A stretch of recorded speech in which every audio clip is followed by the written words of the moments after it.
Between Two Rosemary Plants. I'm your host, Dagny Stefanolakis, and today our guest is author of the book In the Time of the Butterflies, Julia Alvarez. It's Julia. Well, let's give her a caliente welcoming. Hello, thank you for having me. De nada. Ms. Alvarez, before we get started talking about your book, can you tell me a little bit about yourself? Of course.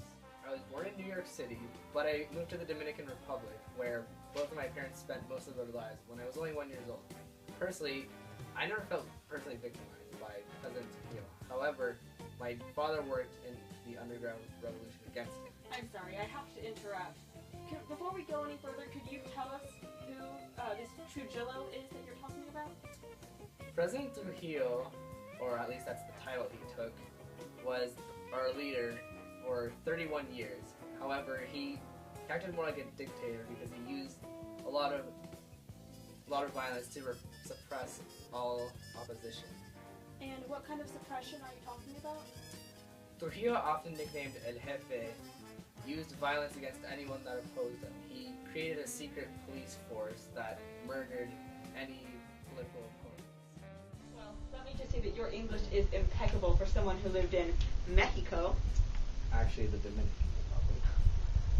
Well, I moved to New York City when I was 10, where my father's work in the underground was when my father's work in the underground was discovered by the secret police force. So our family had to flee, so we moved to the United States, where I learned my English.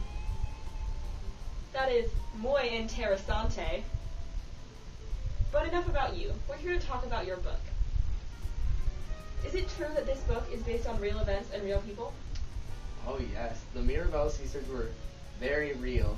I may have fictionalized them in my book. However, they were the true heroes of the Dominican Republic. And can you tell me a little bit of the story of these butterflies? Por supuesto. The four Mirabal sisters grew up under the presidency of Trujillo and were taught to love and adore him. But Trujillo was very violent. He used, like I said earlier, he used violence to suppress any political opponents. Soon the sisters realized how cruel and unjust this was, so they formed the underground revolution in order to work against him. Led by the oldest, the Mirabal sisters started calling themselves las mariposas, or the butterflies, and became symbols of the revolution. What were some of the trials that these sisters had to go through? The two youngest, Minerva and Maria Teresa, were taken prisoners by Trujillo's regime. And even once they were freed from jail, they were kept under strict house arrest. All four were mothers of young children during this time, which made the ordeal even more difficult.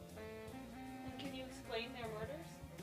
On November 25th, 1960, Patria, Minerva, and Maria were all murdered by Trujillo's secret police force.